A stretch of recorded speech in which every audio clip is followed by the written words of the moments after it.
네, 6번 풀겠습니다. XY의 표준 편차 알려줬고 상관계수 알려줬는데 공분산 구하래. 애초에 상관계수 어떻게 구해? 공분산을 각각의 뭘로? 표준 편차로 나눠서 구하잖아. 근데 이 값도 알려줬고 이 값도 알려줬고 이 값도 알려줬어. 그럼 요 값 구하는 거 어때? 매우 쉬운 일이죠. 그냥 대입만 하면 되는 거죠. 대입해 보겠습니다.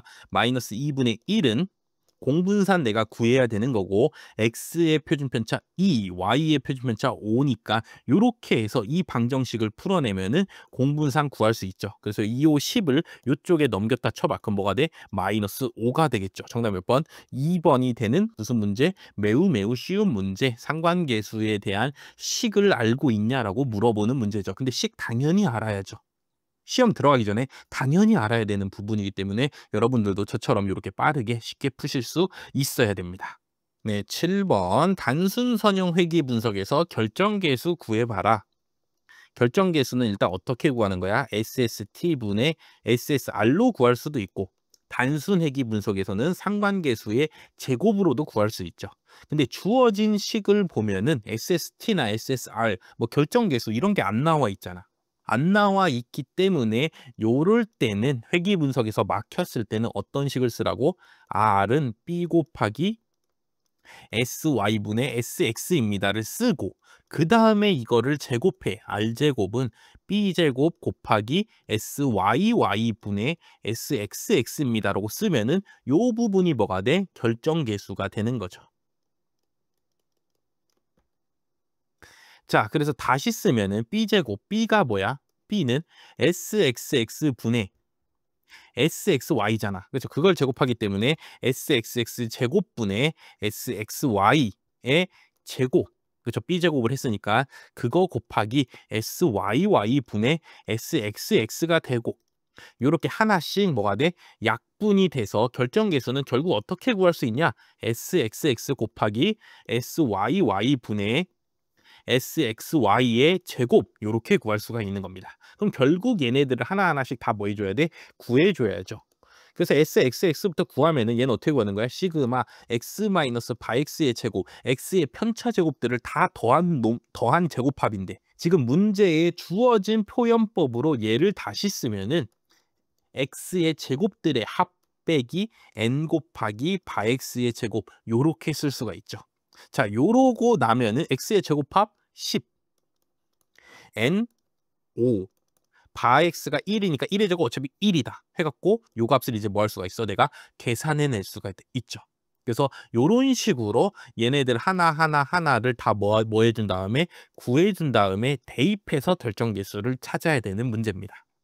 그렇죠. 결정계수를 물어보는 문제 중에서는 가장 계산이 많이 들어가는 문제라고 볼 수가 있죠. 그래서 찾아보겠습니다. SYY는 똑같은 방식으로 Y제곱 빼기 N바 Y의 제곱 요렇게 쓸 수가 있잖아. Y제곱 다 더한 거 30 마이너스 N은 아까 5였고 바 Y가 2니까 2의 제곱하면 4죠. 5, 4, 20, 30에서 20 빼니까 10이란 거 구할 수 있고 SXY는 똑같은 방식으로 XY 마이너스 N바 X 바 Y 요렇게 구할 수 있다고. 그래서 둘이 곱해서 다 더한 거 5고 빼기 5 곱하기 바 X가 1, 바 Y가 지금 2니까 계산해주면 5 빼기 10이니까 마이너스 5가 됩니다. 그래서 분자에는 얘를 제곱해서 넣어야 되니까 뭐가 돼? 25가 되고 SXX는 5였고 SYY는 10이었으니까 계산하면은 50분의 25가 돼서 약분하면 뭐가 돼? 2분의 1이 돼서 0.5가 됩니다. 정답 몇 번? 1번이 되는 문제다.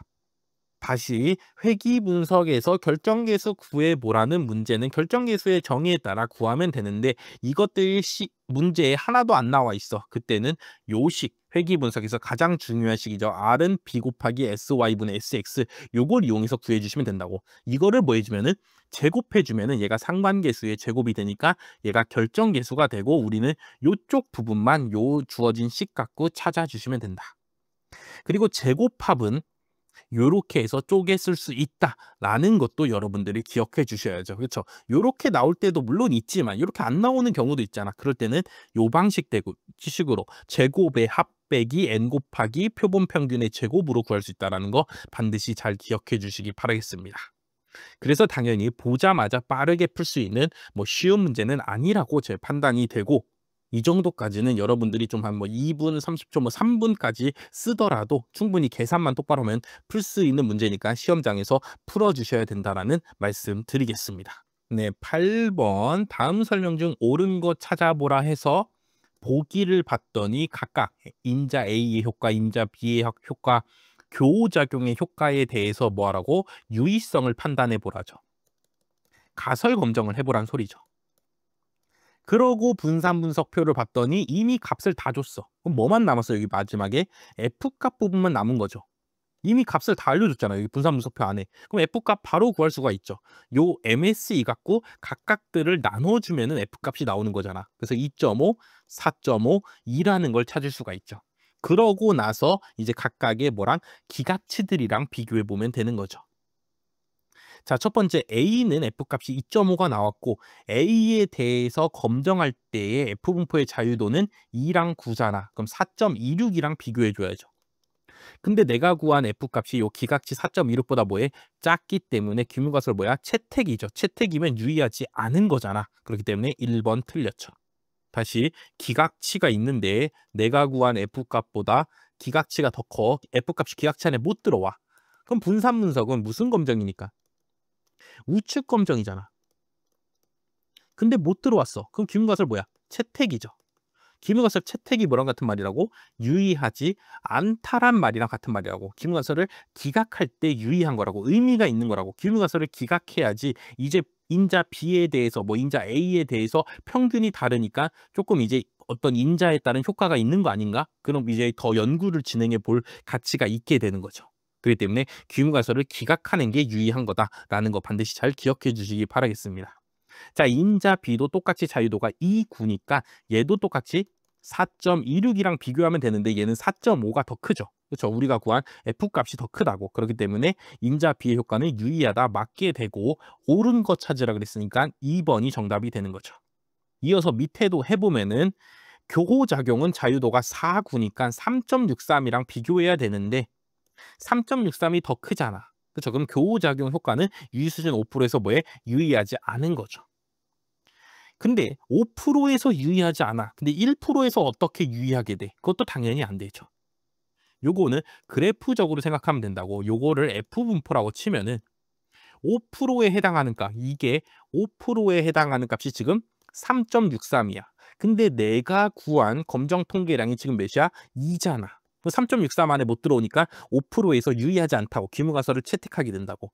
근데 1%는 5%보다 뭐해? 더 기각력이 빡세게 되죠. 더 커지게 된다고. 3.63, 5%나 줬는데도 못 들어왔어. 근데 1%에는 어떻게 들어와? 절대 못 들어오죠. 그렇기 때문에 3번, 4번 둘 다 유의하지 않게 됩니다. 그래서 정답 2번 고르면 되는 분산분석표도 이미 다 줬기 때문에 F값만 간단히 구해서 기각치랑 비교하면 되는 그런 쉬운 문제였습니다. 네, 9번 풀겠습니다. 어떤 자격시험 성적은 평균이 68.4점, 표준편차가 10점인 정기분포 따르고 있대. 이 시험에서 88점을 받은 응시자는 상위 몇 프로에 해당하는지 알아보랍니다. 자격시험 성적을 X라고 하면은 지금 평균이 68.4, 표준편차가 10인, 분산은 그럼 10의 제곱이겠죠. 요런 정규분포 따르고 있는데 내가 받은 성적이 88점이야. 그럼 나는 상위 몇 프로냐? 요런 말이죠. 요렇게 정규분포가 이렇게 있는데 평균이 68.4인 정규분포가 있는데 내가 몇 점 받았어? 내가 88점 받았다고. 그럼 나는 상위 몇 프로냐인데 요 상위란 뜻이 뭐야? 우리가 일상에서 사회생활에서 쓰는 요 상위라는 말이 뭐야? 나보다 잘난 놈들이, 나보다 시험 잘 본 놈들이 몇 프로냐 요 소리입니다. 나보다 잘 본 애들이 10%야. 그럼 나는 몇 점이야? 나는 상위 10%라고 말하는 거죠. 그렇기 때문에 요거를 다시 식으로 쓰면은 요런 말이죠.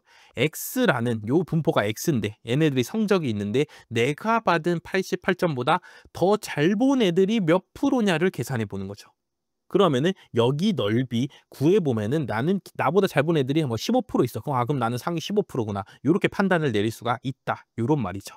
그래서 이거를 계산해 주면은 표준화를 해 줘야죠. 그래야지 요 밑에 있는 표준 정규 분포의 분포값들을 쓸 수가 있으니까 x를 표준화해 주면 z로 바뀌고 x는 요런 정규 분포 따르고 있었기 때문에 88에서 68.4 한번 빼주고 뭘로 나눠? 10으로 한번 나눠주면 되죠. 그렇게 나눠서 계산하면은 요거 계산하면 몇일까? 88에서 68 빼면은 20이잖아. 거기서 4 한 번 더 빼니까 19.6이 되고 그거를 또 10으로 한 번 더 나누니까 1.96이 되겠네요. 그래서 요거를 표준 정규 분포로 요렇게 옮기면은 평균이 0인 표준 정규 분포가 되는데 나는 이제 여기 표준 정규 분포에서 뭘 알아보는 거야? 1.96보다 큰 값이 나올 확률을 알아보는 거죠. 물론 추정과 검정을 많이 공부했으면은 여기가 몇 프로인 거 알아? 2.5%라는 거 당연히 알고 있습니다. 왜냐면 95% 신뢰 구간 구할 때 벌써 1.96 쓰잖아. 왜냐면 양 끝단에서 2.5%씩 빼버리고 그걸로 추정하고 뭐 검정하기 때문에. 그래서 1.96이 상위 2.5%에 해당하는 값이다 해갖고 1번 골라주시면 되고 나는 1.96이 2.5%인가 아닌가 긴가 민가 해. 그럼 요 식을 보고 해석해 주시면 되죠. P 절대값 Z가 1.96보다 작을 확률이 0.95다. 이거는 무슨 말이야? 마이너스 1.96에서 Z가 1.96 사이 값이 나올 확률이 0.95란 말이고 요걸 표준정규분포에 구하면은 1.96과 마이너스 1.96이 있는데 요 사이가 나올 확률 값이 0.95라는 거니까 내가 구하고자 하는 1.96보다 큰 부분, 요 부분은 뭐야? 나머지 0.05의 또 절반인 0.025가 되겠죠. 내가 외워서 풀든 아니면은 여기 단하고 주어진 값을 보고 풀든 여러분들이 2.5% 88점은 상위 2.5%구나 라는 거를 확인해 주시면 됩니다. 그래서 이렇게 풀면 되는 정규분포의 정말 기본적인 쉬운 문제였습니다.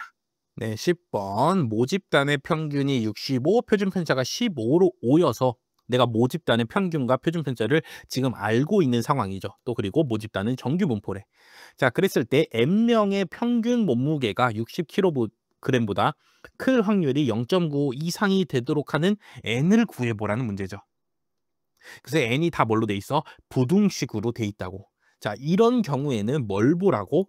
등호인 경우만 우리가 판단해 주시면 된다라고 말씀을 드렸죠. 어차피 다 요 등호보다 크다잖아. 크거나 같다잖아. 그래서 그냥 등호일 때 나오는 값이 여기 적혀 있는 거기 때문에 딱 0.95 이상이 되는 게 아니라 딱 진짜로 0.95가 될 때의 N값을 여러분들이 구해 주시면 된다고. 자, 그래서 요것도 확률이니까 확률로 써주면은 P, 평균 몸무게니까 뭐야? 그게 표본 평균이죠. 얘가 60kg보다 뭐에 클 확률이 몇이었으면 되겠어? 0.95였으면 좋겠다는 소리죠. 그럼 얘는 표준 정규분포로 알아봐야 되기 때문에 표본 평균을 뭐해? 표준화해서 Z로 바꾸고 그럼 60에도 똑같이 표준화를 해줘야 되는데 표본 평균의 평균이 뭐야? 모평균이죠.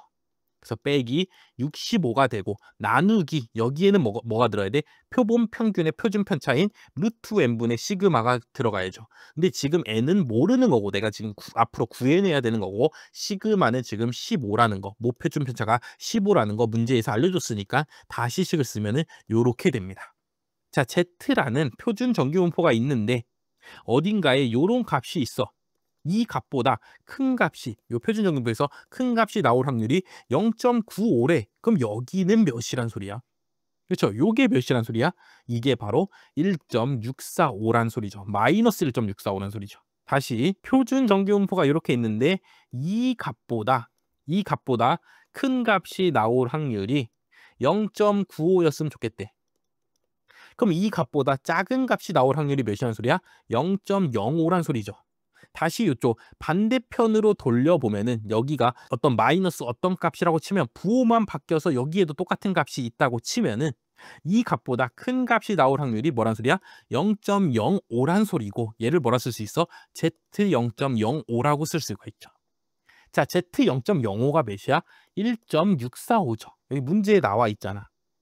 마이너스 1.645부터 1.645까지 사이가 나올 확률이 지금 0.90이래. 그럼 나머지 여기 구석탱이 요 부분은 0.1의 또 절반이니까 0.05가 될 거 아니야. 그래서 1.645를 뭐라 써? Z 0.05라고 쓰는 거죠. 자, 그렇기 때문에 내가 구하고자 하는 이 값이 몇이면은 마이너스 1.645면 된다는 소리죠. 그래서 다시 쓰면은 60-65를 루트 n 나누기 15로 나눈 값이 마이너스 1.645면은 이 값보다 클 확률이 0.95가 나오게 된다라는 소리고, 이 방정식을 풀어서 우리가 뭘 찾으면 돼? n을 찾아주면 되죠.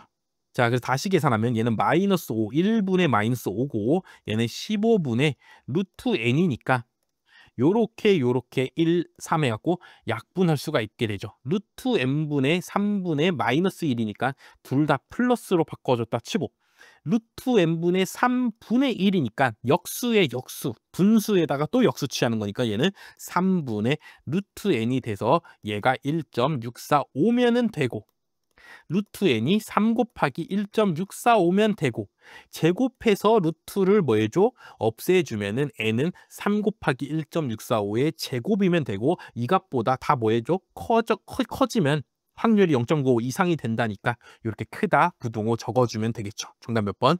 1번이 되는 문제였죠. 그렇죠. 15 아니고 1.96도 아니라고. 요렇게 해서 정답을 찾아주시면 됩니다. 그렇죠. 등호만 살펴봐라.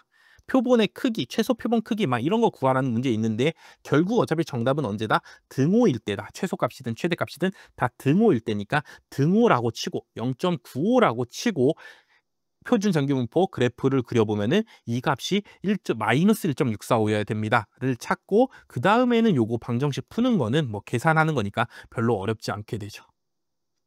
그래서 요 정도까지는, 그렇죠, 표본 평균을 이용해서 표본 평균과 전기분포를 이용해서 푸는 요 정도 문제까지는 여러분들이 쉽게 바로 보자마자 푸실 수 있어줘야 되겠습니다.